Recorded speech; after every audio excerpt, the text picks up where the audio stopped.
Hi everybody, thank you for watching. Today's tutorial is going to be on this cranberry smoky look.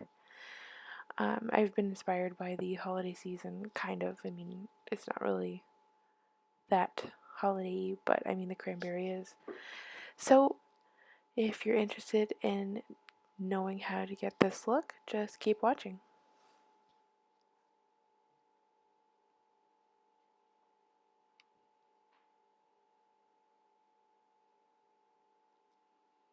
So we're going to start off with our POREfessional face primer. This one is good for filling in your pores if you have larger pores like I do on my cheeks or on my chin, or some people have them on their nose as well, so that's good for filling those in. And then we're going in with this Smashbox oil-free primer, the photo finish I believe it is. And this is going to help keep your makeup on your face longer. It's going to last longer, and because it is oil free, for people like me who have oily skin, it's great. It really helps to protect your makeup from breaking up on your face during the day, and it helps to keep it on. So now I'm going in with some concealer on my eyes. I'm not really a fan of eyeshadow primer. So what I do is I just take some regular concealer, whatever I'm into at the moment, and a foundation brush, a standard foundation brush, and I apply that to my eyelids. So that's what I'm doing here. I'm just blending it out. And then I will take any neutral color eyeshadow like you see here, and I just blend that out on my eyelids. That's so the concealer that we've just applied isn't wet when we put the eyeshadows that we're going to be using on. So then I take that lighter purple shade and we're going to apply that in our crease with a blending brush. And I'm using the Crown blending brush. I'm not sure what the number is, but I will put that down in the description box. So we're just going to take that color and we're just going to blend it out in our crease. And this is what we're doing to just start off the look. We're going to blend it out, and it's going to be used as a transition color for the cranberry. And then we're going to take that darker purple and do the exact same thing and just put it on top of that lighter purple. And this is going to help make that smoky look that we're going for. So we'll just blend away, and you don't have to be too particular with it. We're going to clean the look up afterwards when we're done our eyes. So if you get a little bit here or there, it's not a problem. And because we haven't put our foundation on, any fallout is fine. So we're just going to clean that up. And then we'll take the dark chocolate brown and we're going to add it with a fluffier blending brush. And this is just going to make it deeper. I thought it needed a little bit more depth, so we're going to add that in the crease as well, focusing mainly on the outer corner of the crease, and just blend that away. So then we're going to take the star of this look, the cranberry. It's got kind of a shimmer to it, and we're going to take that Visine that you see there, and if you add a few drops of it onto the eyeshadow itself and mix it around with the brush, it will make it a lot more pigmented. It is a powder, so if you added it while it was dry or while your brush was dry, it wouldn't be as intense. So if you add a couple of drops of Visine like I do, or if you have MAC Fix Plus, if you spray that onto your brush and you dip your brush in the shadow, it's a lot more pigmented. It looks almost like those Makeup Geek foiled shadows that everybody has that I'm dying to get my hands on. So it's kind of a cool way to make a dupe for those. And so what I'm doing here is I'm just putting it on my eyelid, only going up to where my eyelid stops in the crease. I'm not going any farther in the inner corner. And then you'll see I'm going to bring it up farther on the outer corner of my eye because I want that cranberry to be up in the crease area in the outer corner. And when I just put it on the eyelid and blended it out, it kind of went away. So I added it farther up on the outer corner and blended it out, and it made the effect that I wanted. So here I'm just taking that same crown brush and I'm blending it away. And then I'm going to take the cranberry color one more time with some more Visine, and I'm going to add another layer on top. It just makes it more intense. I really wanted it to be bright. So you'll see here that I'm just going in one more time, and you'll notice it right away. It's just, see, there you go. It's exactly what I wanted. I really, really wanted it to be bright and kind of in your face. So 2 layers is the way to go. And then you'll see here I'm adding it closer to the crease, and then I'm going to go in there and blend it out one more time. And then we're going to do the exact same thing to the next eye, just applying that cranberry color up to the crease and then blending it out, and then adding the cranberry color one more time and then blending it out again one more time.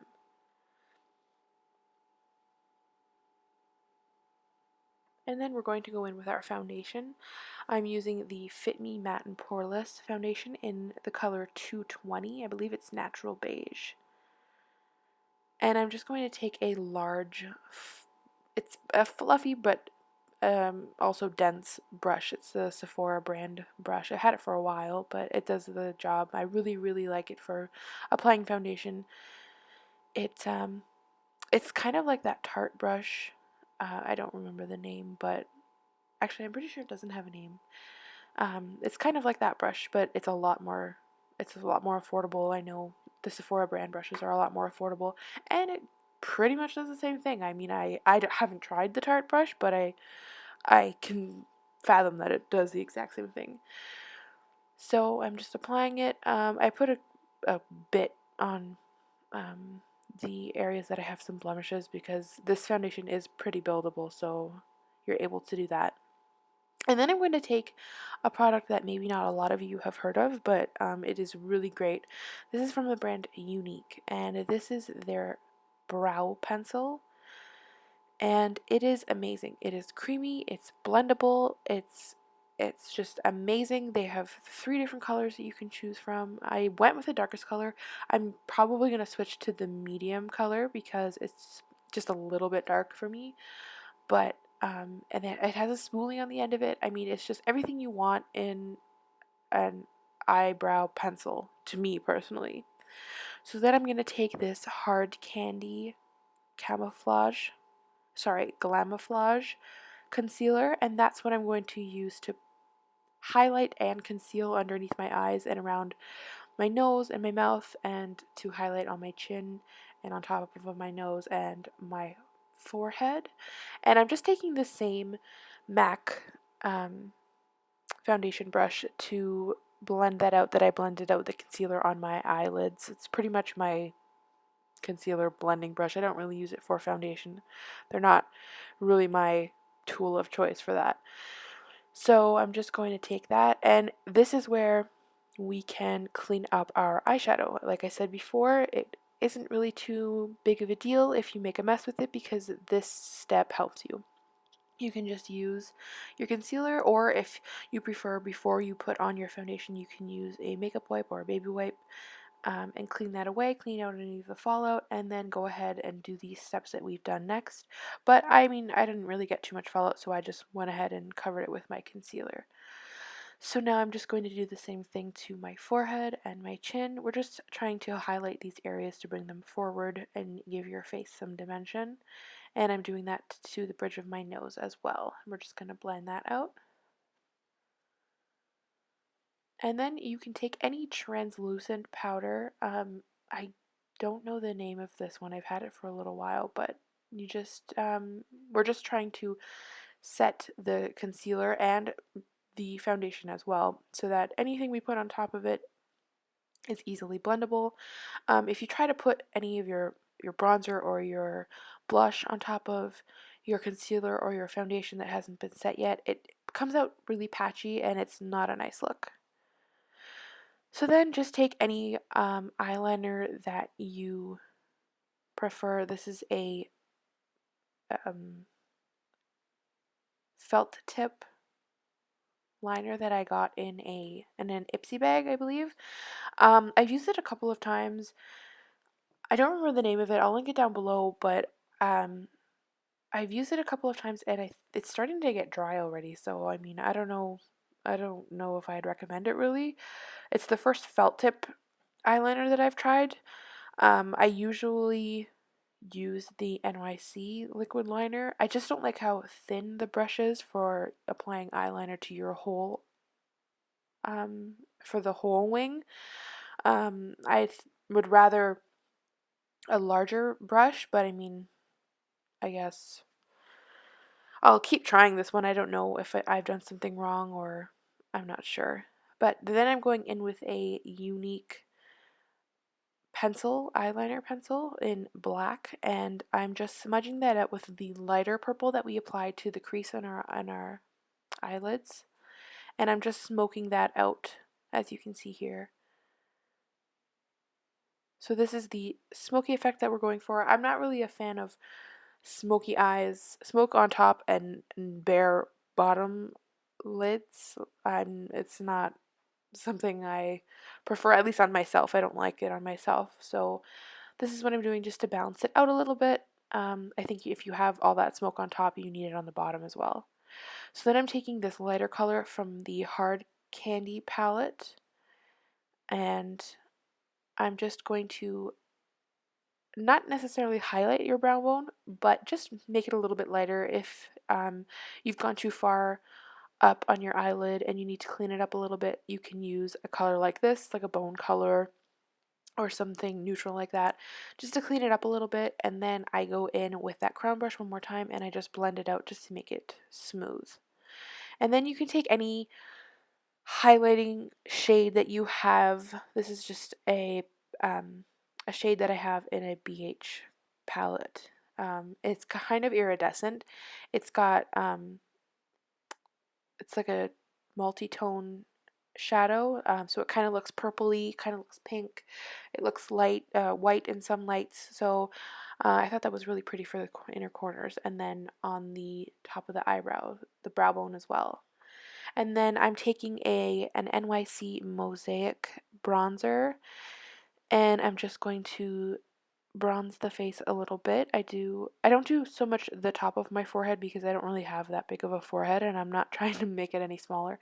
I just do the sides a little bit and then the sides of my face just to make my face not seem as round.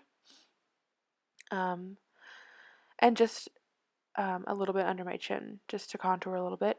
And then I'm going to take that Defiant color on the Younique Moodstruck palette number 3, and this is an eyeshadow palette, but I really enjoy using that Defiant color as a contouring color. I just think it's the perfect grayish.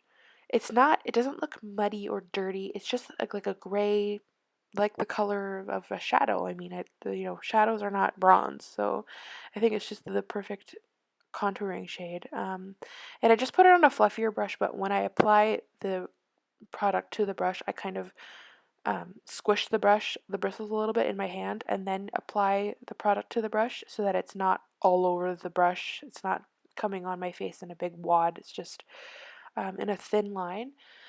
And then I do the same thing to my nose, just using that fluffy blending brush that we used for our eyes.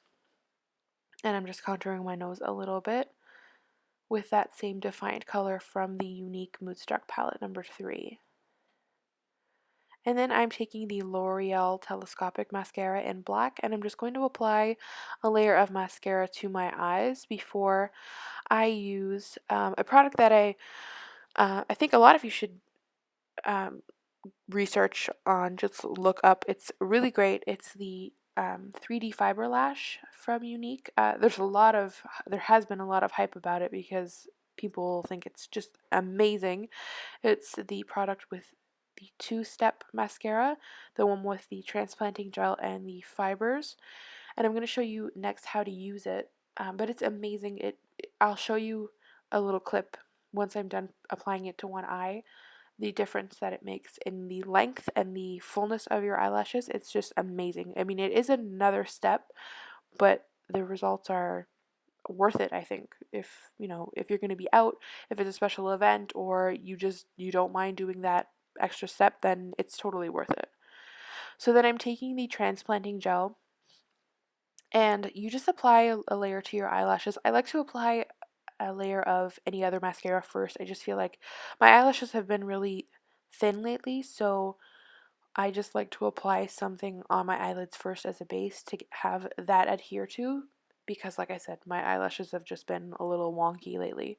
So then you go ahead and you get the other tube, and that has the fibers in it. So you apply that right onto the transplanting gel that you just put on. And you want to focus the fibers on mostly the ends, the middle to the ends of your lashes. You don't want to go too close to your eyes because it can be irritating if you get those fibers in your eye. And then you just put another layer on top of the transplanting gel, and that will lock in the fibers on your eyelashes. And you're going to see in a moment the difference between just the regular mascara and the 3D fiber lash. See, as you can see here, that's the regular mascara and that's the 3D fiber lash. And that they're fuller, they're longer, and it's just an extra step. So, it's not that big of a deal. So then we're going to take that mauve kind of blush, and we're going to apply that with a angled brush just to the apples of our cheeks. And this is a L'Oreal lipstick in Tawny. And I'm just going to apply that. And then I'm going to go in with a MAC gloss. I'm pretty sure it's discontinued. It was in a Christmas collection I got, I believe, last year. So it's probably discontinued. And I'll link that color in the description box. But I thought it was perfect for this look. I wanted something neutral, but with a little bit of color in it. I don't really wear completely neutral lip colors. So I picked that one. So yeah, that's the whole video. I hope you guys enjoyed. If you have any questions or you're wondering what the products are that I use, those will all be in the description box down below. And please subscribe to my channel, give this video a thumbs up, and I'll see you in my next tutorial. Bye!